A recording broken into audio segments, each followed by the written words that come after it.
All right, we're live. It's all yours, Carlos. Awesome, thank you. Well, welcome everybody to Real Talk. Um, Real Talk, the Black tech ecosystem. That is our topic this afternoon. Real Talk is a series of curated live conversations on issues and topics of critical import to marginalized communities, including but not limited to people of color, LGBTQ plus community, and economically disadvantaged citizens. Providing a voice and a platform for often voiceless people is at the heart of this series. Real Talk, the Black Tech ecosystem. Real Talk is a partnership with the Woody Guthrie Center, the Tulsa Artist Fellowship, and Tri-City Collective. So thanks for joining us today. During this pandemic era, we have been hosting these Real Talk conversations online. In July, we're happy to be returning in person to live audiences at the Woody Guthrie Center. But since we are sponsored by the Woody Guthrie Center at this time, I'd like to share Woody Guthrie Center's land acknowledgement. And so the Woody Guthrie Center acknowledges that the land on which we gather is the home of the Osage, Cherokee, and Muskogee Creek nations, as well as being the ancestral home of the Caddo and numerous other tribes before forced removal. Their honor and blood inform our spirit and our work.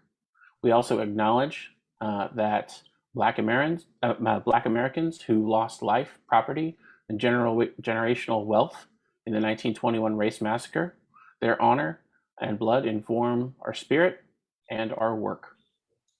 And with that, I would like to introduce our panelists. Pamela Cook, say hi, Pamela. Hi. Pamela Cook is the CEO and CTO of Light B Corp. She has lived in Tulsa since August 1977 and has worked in technology for many years in a number of industries, including energy, communication, and health. Ms. Cook desires to see technology used for the betterment of humanity, including public engagement. She and her husband, Bernard Jair, are co-owners of Lightbeat Corp., which creates better technology products that will help humanity, not just destroy it for profit. I love that mission statement. Mm-hmm. FCG Group President Kimberly Fobbs. Say hello, Kimberly. Hello. Kimberly Fobbs is a business management consultant and professional speaker who analyzes and fixes problems affecting performance, profits, and people. Through FCG Group, she delivers creative business consulting solutions, improving businesses and organizational results. Ms. Fobbs combined her career experience working with Fortune 100 companies, small business startups, and individuals with a passion to succeed, and that allows her to bring a broad range of solutions and innovations to her clients. Mikhail Vaughn. Say hello, Mikhail. Hey, everybody. Mikhail Vaughn is the founder and executive director of Urban Coders Guild, a Tulsa-based nonprofit organization that exists to provide increased access to computer science education, opportunities, and resources to historically underserved, underrepresented, and otherwise under-resourced communities. A native of North Tulsa and graduate of Booker T. Washington High School, go Hornets, Mikhail returned to Tulsa with a vision to share his experience with students who look like him and come from communities like his own with the intention of building a Black and brown tech talent pipeline prepared to thrive in Tulsa's emerging tech industry. So we're here to talk about the Black tech ecosystem and what that looks like. For more than a decade, Tulsa has been emerging as one of the fastest growing and most exciting technology ecosystems in the nation.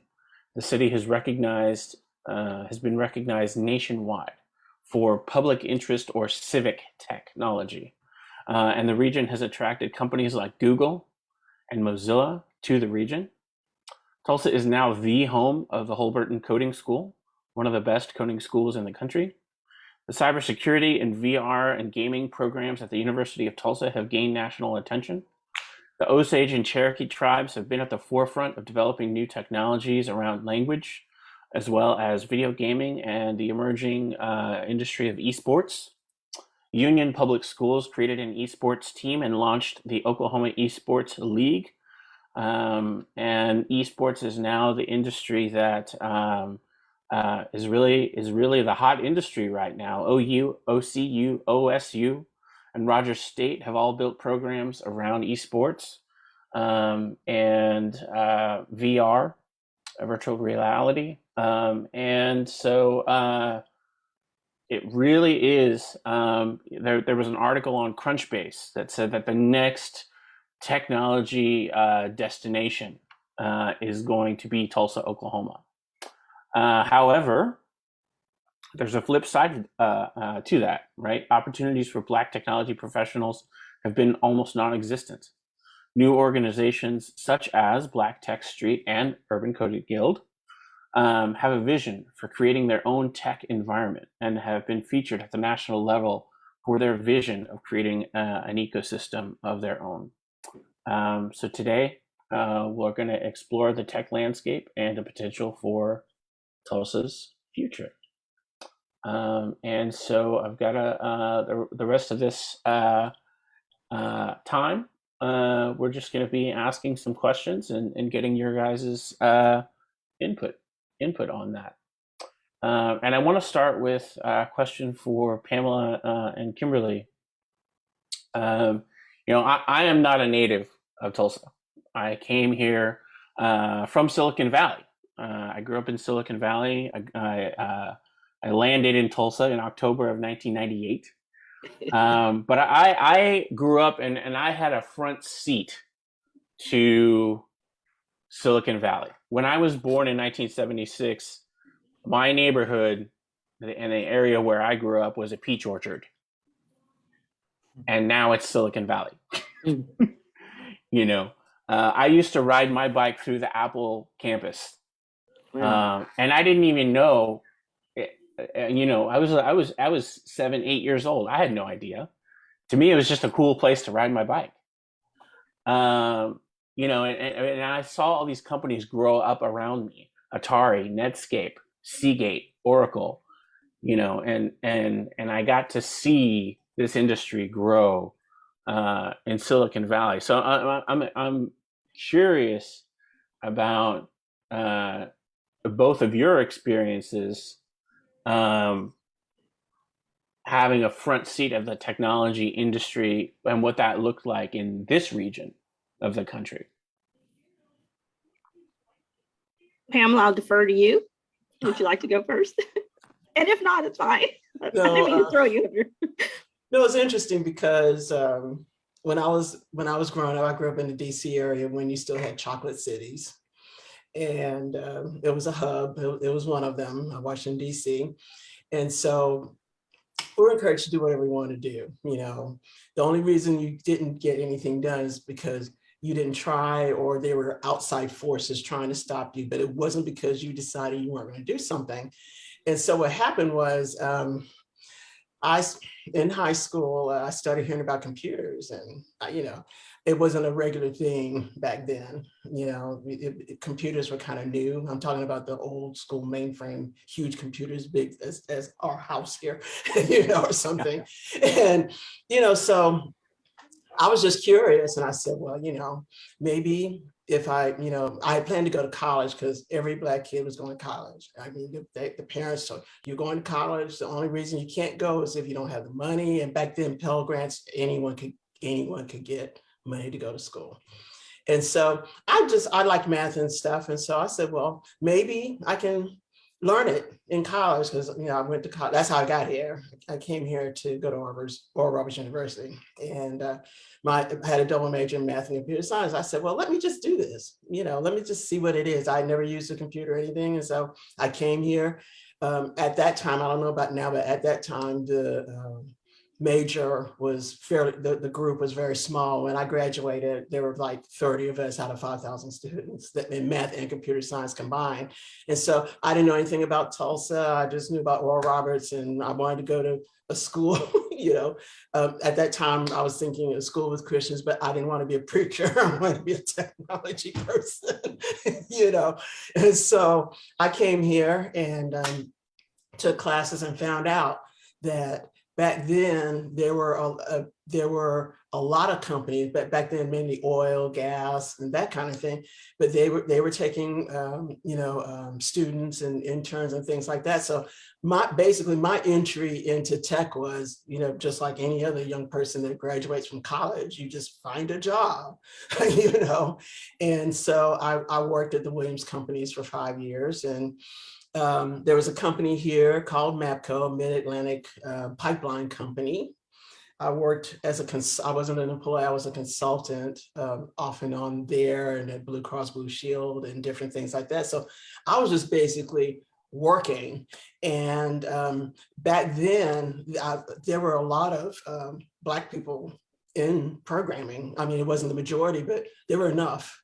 When I was at the Williams companies, there were other Black, software engineers, and there was a Black manager in the IT department. You know, so I was used to that. And most of my time, I took a break, and then now my husband and I were working on our own thing with Light Be Corp. But I was working, and there were always women, Black women, you know, everywhere I went. My last contract, almost the whole team, I worked in testing at that time. I wasn't doing software development. Almost the entire team was either Black women. There was a Native American, so, you know, there were women there, at least at the places that I went to, a lot of women, you know, Black women, white women, whatever.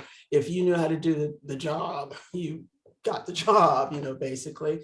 And what little I knew about other people's salaries, there wasn't that much of a disparity. I guess a lot of that was because most of my career was in consulting. There wasn't a lot of pay disparity or anything like that. But I found that, it's TCC now, but it's TJC, they were doing the best to train you in new classes. And so I would take classes there from time to time. And so it seemed like a thriving place in that regard. At that time, I didn't know a lot about Silicon Valley. I learned later that it's been around since, I guess, 1950 or something. But I felt like Tulsa was a good place. That's why I ended up staying, because I liked technology and things like that. And then when the internet came out, you know, you could learn, you know, different things whenever you wanted to, you know. And so I was really dismayed to hear that there were some problems, you know, down the line as far as people of color and women and things like that there, because it wasn't like that when I got here. It just wasn't. I mean, you know, you went and you got a job and you just kind of did your thing, you know. And I hope to see that again. I really hope to see that again here. Well, thank you, Pamela. That was very, very interesting. Like most of us on this panel, I am not a native of Tulsa either. I was born and raised in Ohio, and my father had a pretty successful sales career where he got promoted often. And two things started my technology career, although it was an accidental choice. The first being, pretty much every school I went to through elementary, my sister and I were the only Black kids integrating an all-white school. So you learn to be self-sufficient, self-confident by necessity. That ended up being a skill set that I think is something that we can share with our young people to get them in the technology field. And by that, I mean, as I progressed through my career, and I'll back up to say, when I was a little girl, my dad took me to his office, and not a lot of Black men wore a suit and went to an office. And I remember getting to play with a calculator and a 10 key and a couple other rudimentary things back then, and I just loved it. And so my entry into technology is because I'm actually a data geek. I do build applications, I solve all kinds of problems, but it is what you all do. I'm the person that likes to go in there and dig through the data and realize the currency of the data. And so during my career, especially with MetLife, I was kind of a hybrid between a project manager. I could code. I originally wrote DOS back in the day. That's how old I am. Yes, yes, yes. But I I remember. the intermediary, where I could talk to the programmers, I could translate the business needs in a way that, because a lot of tech people, communication back then was kind of a challenge. And so my specialty craft, and I probably shouldn't admit this, systems were not as secure as they are today. And I could pretty much get into any system and get any data that I wanted to help whoever was asking me. And that became, though, a skill set that was valuable. It allowed me down a consulting path. It allowed me to have more training, more opportunities, but it's been a broad data set and skill set that I've acquired. But really where I come in is if I've got to write it to get the data, if I've got to put a SQL query, if I've got to go through Power Apps, however I can get there, because that's the gold. And it's allowed me to have a broad career, but it was through that lens of you have to be self-sufficient and you got to figure out a way. And to Pamela's point, there were a couple women in programming in the main office, and having that foresight to be able to see how many different paths it can take you down. And it was also one of the more lucrative financially at the time. So I'll leave it at that. Yeah. I'm going to go off script because of your responses, and I really appreciate them. And as you were speaking, I was thinking back on the chapter of Victor Greenwood that I wrote about the founder of Network Solutions, who Emmett J. McHenry. He grew up in Greenwood. He graduated Booker T, just like Mikhail. And he founded Network Solutions. He worked for IBM. And Pamela, like you were saying, in his world, at his company in IBM, he was surrounded by programmers and all people of color.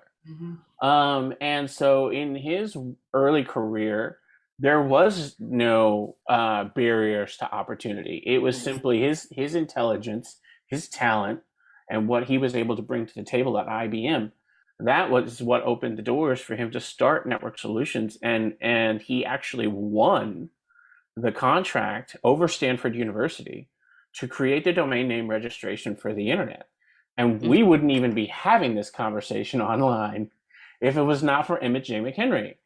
And I almost think that in a way that was a period of time that existed from, we'll call it the 70s and 80s. But even earlier than that, you have the hidden figures that, the women who worked for NASA who were computer programmers, but then you get to this sort of mid 90s period of time where those opportunities went away. And the programmers were all white men, frankly.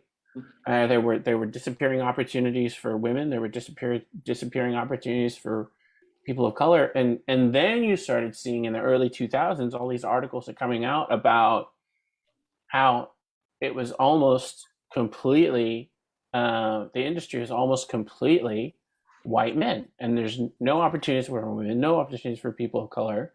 So in some ways, we've gone backwards instead of going forwards. And so I kind of want to ask about that, and we'll start with Mikhail and just kind of what are your thoughts about that?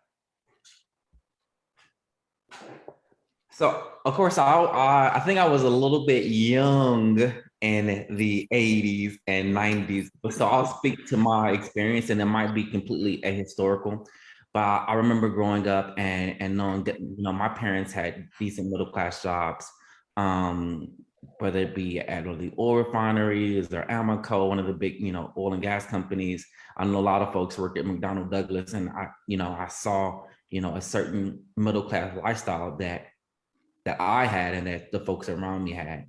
And I looked to the late 80s, early 90s, and even as a kid, seeing that there was an economic shift those jobs went away.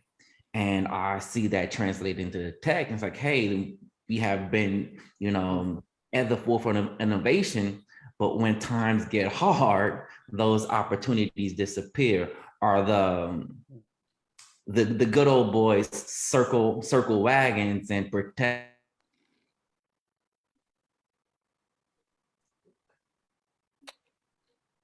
Did you freeze there?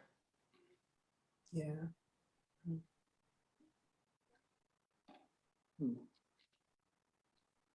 Idea. Hey, black there and you are. brown. Am I there? Am I back? You're frozen, but you got your back.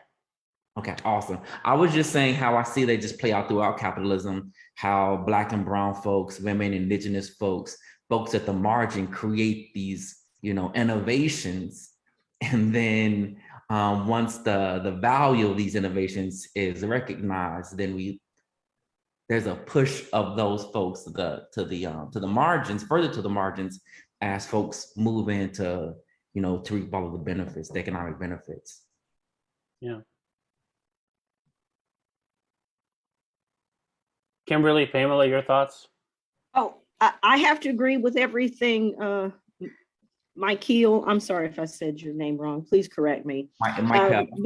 Michael, because he's right. We are beneficiaries of a middle-class lifestyle that doesn't just exist for people of color. All middle-class lifestyles has really been impacted by having that tier of technology, manufacturing. But to his point, we're the first to go. And what I also saw, I was a National Merit Scholar when I went to college. They pushed me down a path of architectural engineering. I hated it. It was not my passion. I ended up crafting a career for myself through that. But between the guidance counselors, especially, I'm going to date myself again, after Y2K, that is when what I'm going to call the phase one group of the 70s to 90s, there were a lot of programmers that started to retire, and many companies had not had a succession plan and built that next generation. So there's a big gap between those. Then the technology changed, and now we've come full circle where every business, when you get talked about going from on-prem to cloud-based, okay, great, until the cloud is attacked and this and that. So the jobs are different, but I see where it was a combination of those things and having the exposure. You have to be exposed to it. And especially when we look at resources in schools and what kind of messages our young kids are getting, they were not being encouraged for the most part into these roles. And even could see, that's the thing I love about today. We are all basically independent entrepreneurs, and technology is what's allowed us to do that. Sure. Because I don't have any children, and so my my knowledge of the education system is what people tell me. And when I grew up in, like I said, the DC area, and schooling was important, was focused. And like I said, I was in a chocolate city, so I was in an area where they funded, did their best to fund education, and things like that. And I didn't really know how bad the system was here until maybe 10 or 20 years ago, when I started hearing people talking about, the condition of schools and things like that. And I just didn't understand, why, are we not they're getting our money, but why are we not investing in the education of our kids, and I didn't know that there wasn't a whole lot of technology in the schools again until, and I'm thinking, why not? Because if nothing else, train, education, if at the bare bones, to train people to work, to be able to get a job or something. I mean, at the bare minimum, more and more, as Kimberly said, the technology is available for those that have more of an entrepreneurial mindset. They can launch and use that tool, to develop their own projects and things like that. But, at the bare minimum, school, I thought school at the bare minimum would prepare people to go to work. You go to college and you look at, the careers that are available, you look at the place you might want to go, and you look for jobs you want, and you train, you try and get that kind of job, the type of job that you, of course, that you like and that you're good at. And I didn't understand that as a somewhat outsider, that education just seems to be a way to make money, but to make money, to get money, but are the programs really there to really advance, because whether folks like it or not, technology is a thing, and it will be here. Like the Industrial Revolution came, all these other things came. It's here, and when I started hearing about the urban coders, I thought, that's really something. It's a shame that it can't be just regular in the schools, but at least I think the idea of that organization reminds me of Chocolate Cities. I just felt so nurtured back then. You had there were white folks, of course, but but there was such a network of Black people, regardless of what you wanted to do. I was the geeky one, not there weren't the majority of Black folks that I knew that liked technology, like math, or anything like that. I was, oh, she's a smart one, kind of thing. But, even with that, there was that community there that I felt really safe in, back then. And when I first came here, it was somewhat like that. Like I said, not been here a long time, and I think that's something that is needed again. And I said that your organization, Mikhail, is something, because it can encourage, you're not going to, like you said when we heard you the other day, not everyone's going to be a technology person. Not everyone's wired for technology, but there are skills that through technology you can use in anything. Problem solving, logic. You don't have to be a computer scientist to need logic, to make decisions in your own life, and things like that. Seriously, anyway. but I think technology is a good tool to help with that. You learn discipline, problem solving, and a lot of these things, and people need to be encouraged that they can do that. And the younger you start, the better. I think that helped me with mine, because I literally grew up in that, in that type of an environment. And when you can reach young people, instead of young people just being a unit to raise tax dollars for public schools, but as a human being that has value and that can contribute to society. And I think technology is fun. I was glad, I just realized I didn't know about the esports thing around here, because esports is it, that there were a lot of these projects. Bernard and I, we've been hearing about esports for years. I mean, race, everything. Esports this, esports that, these, auto racing, we love auto racing. Esports of this, I mean, new projects, but I really like the innovation and understanding that a lot of young people seem to be having, regarding the current technologies here. And that's the thing that I feel that we really need. And, if any of us, because Bernard and I, we would like, from time to time to maybe kind of jump in, at least encourage folk, because we really believe that technology can be used for good. And Pamela, you said that word a couple times, and I just really want to echo that. Encouragement and community. And you are reminding me of exactly, we all had a role model. You got to see it to be it. And the excitement in your voice to realize, and that's the difference in the equity and resources. the communities were nurtured, even if the resources weren't even then, they are better than they are now. I mean, in this same community, what a school north of Admiral gets and what the tax dollars are doing in South Tulsa look totally different. You know, just calling it what it is. I volunteered with Reading Partners, and so the kids have to see it to be it. I didn't have someone tell me what I couldn't be. My mom and dad said, be whatever you want to be. But some of these kids are told what they can't be already. And I think that's another difference that it really frustrates me, that if the people who are supposed to nurture and encourage them only give them a limited choice of life options, where do you go from there? So I just wanted to say how much I appreciate your comments. If I could jump in, I really think about I wanted to talk about Urban Coders Guild and Mikhail, you saw a need and you took it upon yourself to fill that need. You know, so I want to hear more about your journey and what led you to that and what you guys are doing. Yeah, so when you say I saw a need, and I definitely appreciate that. I really like to start at the beginning. I'm one of these kids. I grew up in North Tulsa, deep North Tulsa. When people talk about North Tulsa, they think about anything north of Admiral. No, I grew up at 52nd Street in Hartford. That Tulsa technically ends at 56th Street. I grew up at 52nd Street. My chemistry, my biology lab was a creek that had moss.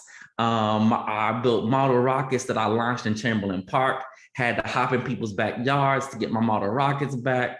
I learned my technology, all of my STEAM things there. My first foray in technology, my mom bought a big desktop computer. We didn't have a computer room. It went in my bedroom. So that meant that I had essentially a toy to figure out how to use, how to break, how to put back together. So in terms of building old school HTML websites, I don't know that CSS was a thing then even. It was Notepad, and going every month to get a new AOCD so I could create a new email account and restart my trial, my month trial for AOL. It's like, I'm one of these kids, and my experience, my length of experiences led me to have a whole life that I built pretty much for myself in Tokyo, Japan. But when I would come home, I would see there's not the same program. I went to this program, my friends went to this program, and these programs don't even exist anymore. And so at that point, it's like, hey, Michael, I was a beneficiary. It's time for me to go and, provide at the bare minimum the things that I had when I grew up. And so when we talk about communities like my own and kids who look like me, I'm really serious. Kids who look like me, kids who come from communities like mine. And we're building whole new cities. We are literally building a new city. And for this not to look like us, not to feel like us, not to include us. We talk a lot about Tulsa being the next Austin. And I think that's a terrible idea, a terrible notion. Tulsa needs to be the next Tulsa. And it needs to include Black and Brown Tulsans. It needs to include the history, the legacy of Greenwood, so much more than just another vanilla city. Austin, San Francisco, Nashville, wherever else we're claiming as the tech hubs these days. So can you talk a little bit more about Urban Coding Guild and the program that you have and how that works? Absolutely. So we serve middle school and high school kids, all grades. It really come from all over Tulsa, but we exist as an after school program as a matter of equity. As Fobs talked about, some kids going to some schools and some going to schools out south perhaps, and some kids going to school out north and not having the same resources. We exist outside the school district precisely for that reason. It's about equitable access. I went to Booker T and I know what it's like to have everything I could ever imagine and more. But McLean is my home school. And so I know what it's like to to struggle for, the basic resources and opportunities. With this organization, we want to make sure that that's open for everyone. And so again, it's an after school program. Our students actually meet 4 nights out of the week, 30 weeks out of the year. This is a school year we're talking about. So we're talking about not just a weekend exposure thing or like a computer night or something. And those are all fantastic, but really really going in deep in terms of skills and resources. We're doing web development, and that's an easy entry point. We're doing app development. The students are actually building their own iPhone and Android apps. We're doing game development. That's we talked about UI UX and esports and virtual reality. These are the new technologies, and our students have an interest, and so we're rising to the occasion because they're asking for it. Providing those opportunities. And then of course, we're also expanding into cybersecurity because the students are super interested. Hey, can you show us this dark web thing and how can we do some hacking? Like, hey, yes, but let's do it in the ethical way. So, we're responding to the kids, but also, providing the equitable access, also being mindful that, this is supposed to be fun and engaging, but also we're developing pathways that may be academic, 4-year, 2-year, they might be purely, pathways of curiosity, their learning journeys, or these might be their launch paths into entrepreneurship. And they need to have all of those because I say it all the time, and I'm so serious that it's unfair to ask a 17-year-old what they want to do with their whole lives and then possibly make a $50,000, $100,000 investment in it and not even knowing if that's their actual path in life. Right. And and Ms. Kimberly, you mentioned that you volunteer for Reading Partners and that you see what is going on in the schools. And I'm just curious, Mikhail's program exists outside of the school system. And, why my question is like, why does it have to be that way? What would it take for the schools in this area to really embrace, and all of the schools to have computer programming, to have these esports programs, virtual reality programs, these technology programs, because it is not evenly distributed throughout Tulsa. I have given lectures in North Tulsa. I've given lectures at Holland Hall, and I know too that Holland Hall has a great computer programming career path, education path, but that doesn't exist in all the schools. So what is what would it take? Well, first, I just want to clarify, I was a volunteer. I am not currently a volunteer for Reading Partners, so I don't want to mislead anyone. But to your point, I think it's a combination of a few factors. We have, as you know, a resource drain in education, period, in Oklahoma. And in many of the schools that lack equitable funding, they get the Teach for America teachers, they get the in and out, and our kids, as we know during the pandemic, every school that needed a substitute teacher, well, guess where they sent people who weren't qualified? Always into our communities.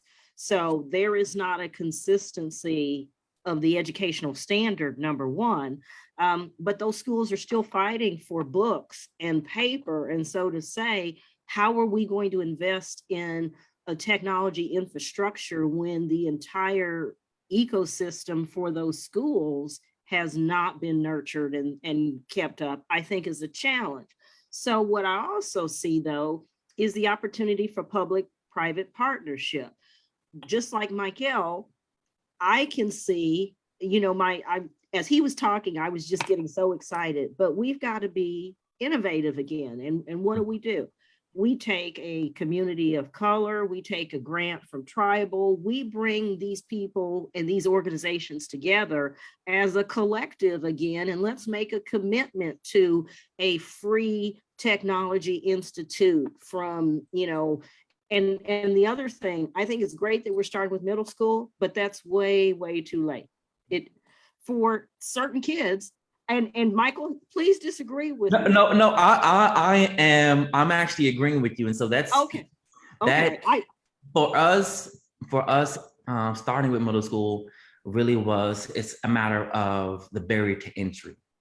But you're absolutely right. We need to start younger. When I say starting younger, I make a joke about cradle, starting at the cradle, but I really do mean those smallest little fingers, learning technology and whatever age appropriate way that is. But we really, really do have to start them as young as possible. Our kiddos are starting at a deficit. And so to close a deficit, we have to give them a running start. Well, and to just piggyback off of that, when I was with Reading Partners, I had second graders.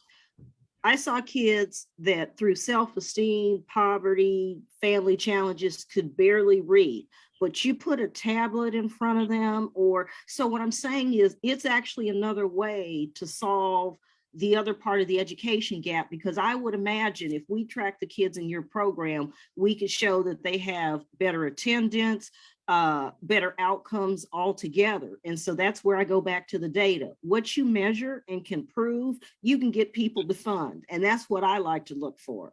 And we have an opportunity here, but it's going to take, these are working parents. These are, obviously we know from both pay scale, equity, and all the challenges, our schools, especially here in North Tulsa, the equity isn't there.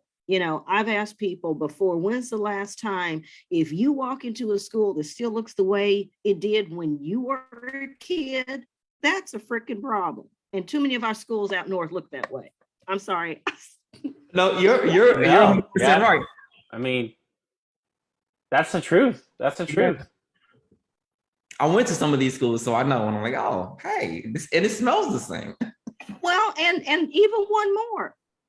If you're not drinking healthy water, if you got mold in your air conditioning system and our kids are breathing this in all day, I mean, I could go off on all the factors, not just the money spent, but it is not conducive to our kids being successful. Yeah. Okay, I'm gonna stop. Well, and so I just kind of wanted to ask the question, and this, we may spend the rest of the time on just this question, but if we do, that's fine. So what does the future look like for people of color in the tech industry here in this area? Like, and Miss Pamela, I mean, that's the mission of your company is technology for the betterment of humanity. So what does that look like in this place? Because this place, to the point that Miss Kimberly just made, we have defunded schools. We have now passed bills against the LGBTQ community. We have passed bills against women having authority and control over their own bodies. We have passed bills against teaching history. We've, I don't know that Oklahoma is really, the leadership is very interested in the betterment of humanity, or some of humanity, but not all of humanity. So what do we do about that? That has been something, because I've said it before, I lived here 45 years, and the past 12 have been a real change. And I don't know how you solve that. And the only thing I can think to do, and I'll say it again, try and find people of like mind and see if somehow, I think a lot of people here are discouraged because You know, they look at the people that are, you know, that are getting elected. And I don't even know the percentage of voting, but I like to think maybe it's not that high. I know in 2020, the November 2020 election, Oklahoma had the lowest percentage of voters vote in the country. I think it's like 51, 52% of people in Oklahoma City. They had an election a few months back that included the election of the mayor, and I think like 20% came out to vote. You know, so, you know, I think people need to know, you know, and you know, somehow I don't know how that works, but somehow to try and meet people of like mind and hoping that the majority of people feel like we do, that we want Tulsa, we want the state to, you know, really be for everyone, you know. And that's the only thing I can think to do, because until laws change, it might be difficult, you know, because I mean, I never thought I would, I mean, my parents were through Jim Crow. I never thought I would live to see a law against teaching slavery, for example, you know. And so it's going to take that kind of a fight, like my parents, maybe grandparents, you know, maybe my parents, you know, standing up against this stuff, you know. And because we know how to thrive. We have skills just like everybody else. We know how to thrive. We know how to probably know how to deal with adversity more than most folk, truth be told, you know, that and learn how to thrive through that. But the only thing that I can think to do is somehow, you know, maybe through social media and things like that, somehow get a collective that's big, that's large enough, that wants these things to come together and first have the political situation easier to achieve those things, As you know, because I know what it was like when I grew up in Chocolate City. I know what that looked like. And I feel that people like me and Kimberly and, you know, all of us, you know, if we know young people, you know, to really encourage them, you know, and just tell them they can be who they want to be, you know, tell them, you know, if they want to be in tech, you know, with you know, urban coders and maybe some other groups out there, maybe some out there that I don't know, that can really see the value in young people again, you know. And, you know, it's, like I said, it's a little different now because you don't have a middle class anymore. And the you know, the gaps are just so, you know, so vast right now, but it can be done. I see where we can just find young people, talk to them, you know. I mean, I'm not in education or anything, but I have a mouth. You know, and Yeah, I was and young once, you know. And Mikhail, I'm curious, your students that go through your program, and I was just at Edison talking to a group of LGBTQ plus students, and they were telling me, so Focus Black Oklahoma and KOSU are launching this new series about talking with teenagers and lifting up their voices.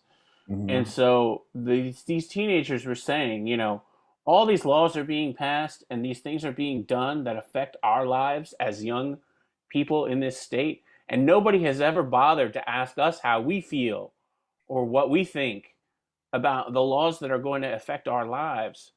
And so I just wonder, in your classroom, I mean, obviously you guys are teaching, you know, variables and functions and programming and the nitty gritty, you know, stuff. But do your kids, the students that you work with, did they see these barriers and have they made any comments about what they see is going on in Oklahoma as what's going on in Tulsa or in their communities?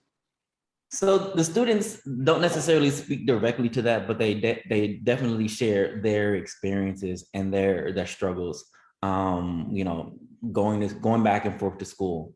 As an organization, we try to do our part, small part that we can do of eliminating some of those barriers. So, you know, we feed our students. 60-70% of our students on free and reduced lunch. We provide transportation support for our students. So we really try to, you know, make Urban Coders Guild a safe space for them. So even if they never, I would hope that they would, but even if they never remembered a line of code or what a variable is or a constant, I would want them to know that they have a safe space with us. We do have those kinds of conversations. So, they share some things about life, about school, about, their particular generational challenges. But it is something that is a concern for them. And as an organization, how do we, our drops in the bucket, Michael, Urban Coders Guild, my instructors, we don't have, the resources to take on the world's problems in that way, but we can do our part. I would want to say really quickly that, Oklahoma kids, Tulsa kids have some of the highest ACEs scores. So those adverse childhood experiences. Again, we can't solve all of these things, but we can throw our drops in the bucket.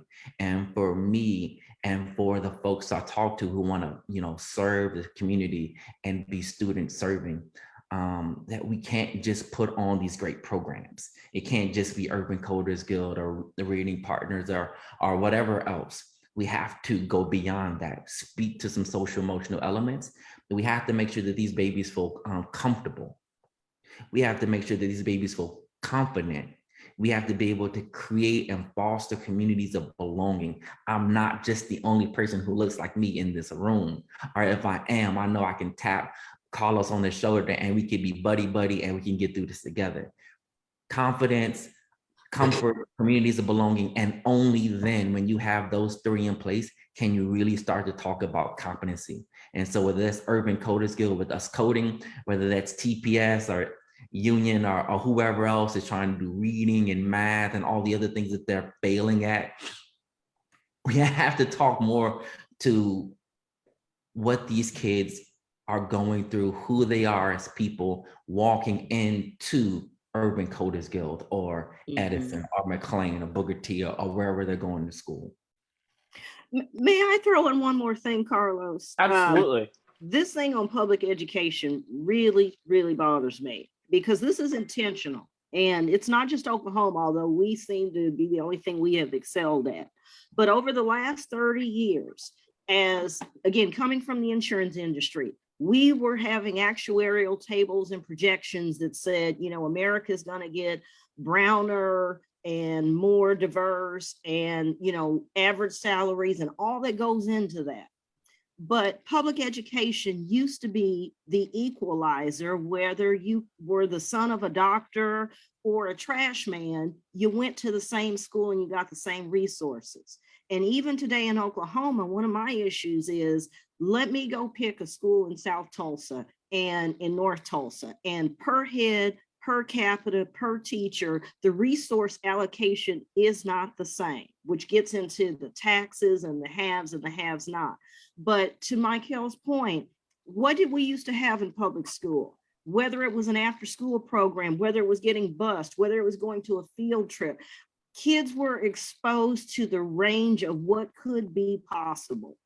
Mm-hmm. Now they got to pay to play. So if they can't even afford to feed themselves, let alone a uniform or, a coding class, whatever it may be, this is a fundamental and systemic defunding of public education, public dollars. Now we are fighting with, the scandal of private institutions taking public education dollars.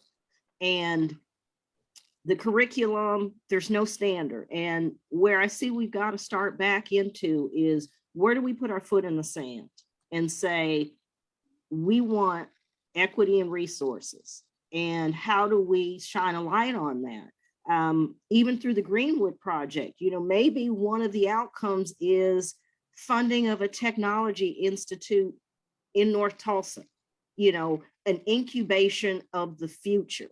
No, they're not going to pay reparations. Well, then you invest and let our people get the same opportunities that if we roll back 100 years would have happened organically. I don't know what the answer is, but it's time to say what is and isn't happening, and the dollars and the resources speak for themselves. Yeah, no, I appreciate that you said that, because it is all about the representation. And do you see as a child that is something that is for you? Mm-hmm. I was fortunate enough that my grandfather was a math professor in Mexico. So, the world of math, academia, Mhm. education, that was so ingrained in my grandfather, and then my mother, uh, and I, you know, I was angry at her about it then, but I appreciate it now. She would give me math homework on top of my math homework. Oh, wow. So my math homework, I would be yeah, mom, I'm done with my math homework. Okay, here's another sheet that I just wrote for you, and you're gonna do this, and then you can go out and play baseball. You know, so but it was so important because her father was a math professor, so it was so important for Mm-hmm. her that I Yes. grew up with the same education, the same intelligence and knowledge of math, and you know, like like all of you have said, the basic things of logic, of Mm-hmm. problem Yes. solving, of finding the resources. I don't know how to solve this problem. Okay, look it up. You Mhm. know, figure it out. And so those things were taught to me Yes. from a very young age. In grade school, I was having to do. I remember sitting at the kitchen, table, having to do the math problems that my mom wrote out for me. And like I said, I was probably cursing her name while I was having to do this extra work, but now I appreciate it because it taught me a discipline and it taught me the value Yes. of education, and it's something that again, I think that until we have that baseline of all kids in all of our schools having that baseline, then to talk about, oh, we're going to do this esports program, we're going to do this VR program Mhm. over here in this school or that school. Well, not everyone is going to be able to take advantage of those opportunities Mm-hmm. if they don't see that that's for them. Absolutely. Well, that's kind of somber. So how do we, I'm just going to throw back out at this distinguished panel, and I'm so glad to meet you both virtually, but where do you take the first step? Because you're right, drops in the ocean, we've got to magnify the collective power that's out there somehow. As I believe you had mentioned something about different groups of people and funding a little bit ago, that's a part of it, I think to start with. And, like I said, we have mouths, we can talk to people, we can, because words matter. It may, right now it may not be happening in the schools, but I've heard so many, again, I don't have any children, but I've heard so many stories of people that said that they didn't, they might not have been encouraged at home or at school or something, but they remember one person, that would always say something good to them. They knew one person that talked to them, whatever, and just really encouraged them. And somehow through all the negative noise, a person encouraging them could really help them. I would hear all kinds of stories about business leaders or, whoever, and, they might have had it really hard, and maybe one or two people that just, they build a relationship with them some kind of way, but I'm connected to a lot of young folk. I mean, 20,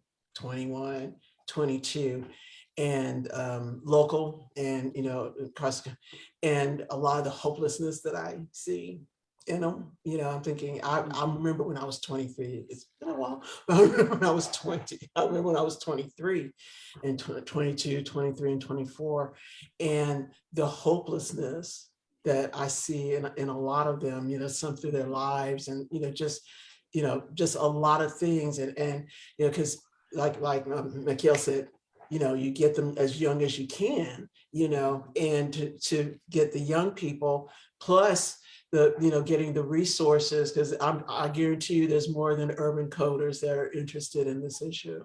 I'm sure, and just find them and try and unite forces, because people may maneuver differently. Like I said, I was a geek. My mom let me draw geometric symbols on one of my bedroom walls when I was a teenager. Not every kid's gonna be like that, but it is a big problem, and you have to deal at a collective and the individual level, to have to build support systems like urban coders in different places where young people can feel safe, because right now, sadly, the school's not going to be it right now, until some laws change. School's not going to be it. But it will have to be an effort outside of the education system, at least for the time being, I think, where kids will really feel safe today. Mikhail, I did want to ask you, and we had planned on having Terrence Billingsley with Black Tech Street on, and unfortunately he couldn't make it this afternoon. But I wanted to ask you, so Urban Coding Guild is obviously not the only organization. There are others. And so who else do you see out there in Tulsa who are doing this work? Black Tech Street is one of them. What are some of the others? So there are a couple others that are really focused in on tech. The question is, are they focused tech for Black and brown folks? Are they focused on Black and tech for Black and brown youth? And so at that point, we're talking about a smaller and smaller number of organization and community partners. But I love what Pastor Tim Newton is doing out at the Dream Center. Their programming, what they're doing also at the Drexel Academy. I love what Cedric Ikpo with the Thunder Fellows are doing. There's some folks that are, we're working in pockets. We're coalescing. We're, holding hands, grabbing hands, and working together, but knowing that there are other folks that we need to clasp hands with. It really is a community effort in every way, shape, and form. I need parents, grandparents, parental figures in our kids' lives, encouraging them to pursue something that's different. I had a conversation with my mom last week. She joined me on stage and she talked about encouraging a child to do, these new learning journeys.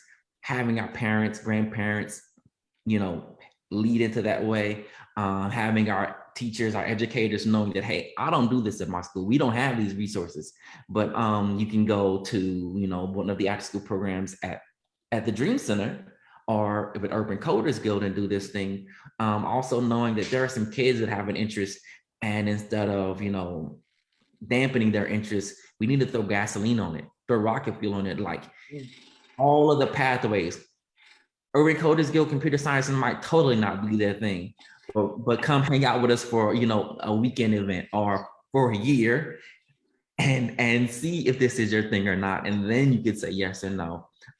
There's some other organizations that are doing STEAM in general, some amazing organizations, not a long list of them. I'm thinking about My Brother's Keeper, and I'm thinking about Black Men, White Coats. I'm thinking of, there's a young doctor of chemistry, Dr. Ryan Johnson, who does Don't Be Scared. And so it's chemistry experiences and exposure for young folks. Lots of different folks, but again, not nearly enough to serve our kids. We're still learning to go clasp hands and work together, but knowing that we need the entire community to circle around us and support the work that we're doing. So it sounds to me like there are sort of these pockets that are happening. Black Tech Street, Dream Center, what you're doing, Thunder Fellows. I'm glad you mentioned Thunder Fellows because I am very excited about the things that they're doing with not just in technology, but they've got this whole film, audiovisual film program that they're finding mentors and so it just seems to me like in order to grow this ecosystem, we need to create the connections, like you said, between, there's this piece, there's this piece, there's this piece, but we need to put all those pieces together and then go to places like the Techlahoma Foundation, go to places like Fab Lab and like these larger institutions who are creating programs and say, you need to be intentionally providing opportunities for the people who don't see that it's for them.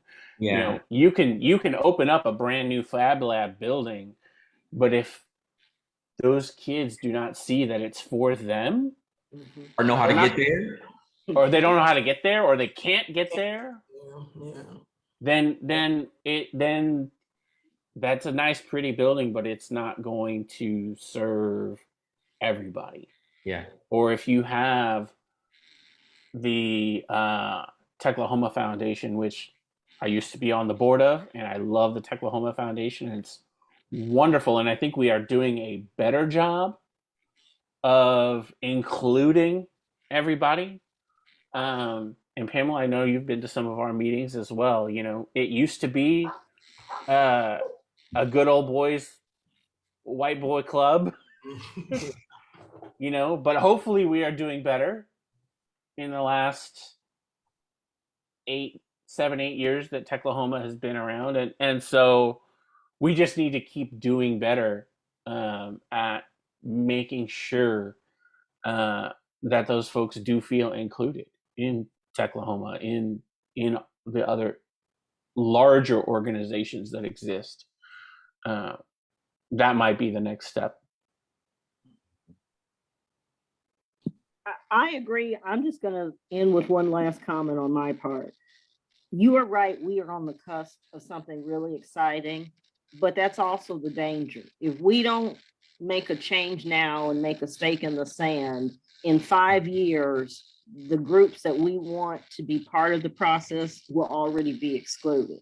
And that means, just like with other industries, what are our goals? Do we even start with goals of getting kids an exposure? Because you're right, tech is so much bigger than even what we've talked about, and helping them see how all of this applies to whatever success path that they want to have. But there's got to be some intention to it, and the sense of urgency is what I'm concerned about. And really what you both said, no matter what the issue is, if our kids don't have hope, if they don't feel encouraged to succeed, to stick with an education in spite of adversity, to find another way to solve a problem when that first door is said no to you, because I think we all know, I've had a lot of doors where someone said no, and I thought, well, I'm gonna figure out a way to go around you. But you have to have a certain nurturing to even know that you don't have to accept no for an answer. And I see so many kids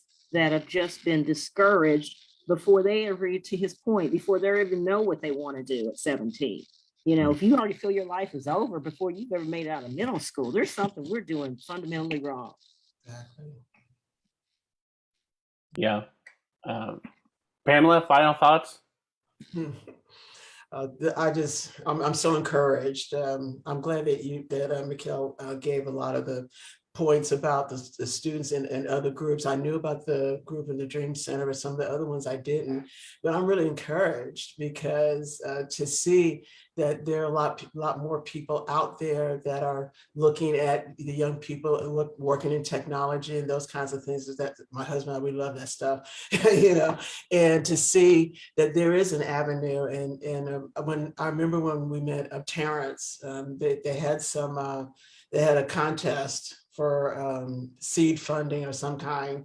I guess it was in 2019, I think it was, and we met him, and he won second place. I remember we talked with him a while because I think he was living in Oklahoma City at the time and then came here, and we really liked him, and to see the concept of Black Tech Street, I was just like, yeah. Because you know, his organization can be like the broad, kind of the broad end of everything. You know, it made me think about how Black Wall Street, you know, they rallied together. They're in adversity. They came together, had to, you know, but anyway, they came together, you know, and thrived. And hearing his speeches now and talking about, you know, being able to, you know, as a collective, you know, to be who we are, be the best that we can be. I mean, it sounded like Black folks that when I was growing up, you know, the Black folks would say, you can do what you want to do. We have challenges, but we're here. We can get this done. You know, like I said, I went back 50 years listening to that young man. I really did, you know, because it reminded me of how Black people were encouraged back then, you know, where you know, they said, you know, we can do what we're going to do. How we don't know how, but we will get it done. We'll be the best. We'll train, you know, do the training the best that we can, and we'll get it done. And like I said, I've been very encouraged by this discussion to see that there are a lot more groups out there, you know, that are focusing on young people, particularly Black people, you know, and LGBTQ plus people, you know, because of the onslaughts now, and any encouragement will be a help, you know, and us old folks can really be there, you know, to maybe say, look, you can make this, you know, it's very difficult, and it is a lot harder for young people now, I agree, than it was when I was younger in that sense. But even just a kind word to help them. But I'm really grateful for this discussion, because I learned some more things that were going on here in Tulsa that I did not know, and I will keep up with. And hopefully with all of this happening together, you know, all of us working together with these other groups and things, that in 5 years we will have a story to tell. Awesome. That's awesome. I will let Terrence know. I'm sure his ears are burning. We're talking about him so much, but shout out to Terrence and Black Tech Street. Michaela, any final thoughts on your end? Just I see a future. I see a future where our young people don't have to run off to DC or Tokyo, Japan, and feel like they have some opportunities that Urban Coders Guild and Black Tech Street and just all of us have done our part, so that these students have an opportunity to not only just get a job, but to thrive, to actually create that intergenerational wealth, to create community, which really is the legacy of Greenwood. Yeah. Well, that was a perfect note to end on. So thank you. I want to thank our panelists, Pamela Cook, Kimberly Fobbs, Mikhail Vaughn, for joining us today in this important conversation. And I want to also appreciate the folks that make Real Talk possible: Tri-City Collective, the Woody Guthrie Center, the Tulsa Artists Fellowship. Thank you for all of you who have joined us online live today. Join us again next month on June 18th. The next Real Talk discussion is going to be about the future of Greenwood on this 101st observation of the Tulsa Race Massacre. So be sure to follow us on Facebook and Instagram and Twitter and all of the online places for updates, for more information. So June 18th, we'll be talking about the future of Greenwood. And once again, we will be so happy to be back live and in person at the Woody Guthrie Center in July. So thank you all, and have a great rest of your afternoon and a great weekend. Thank you. Thank you. Thank you. Have a good one.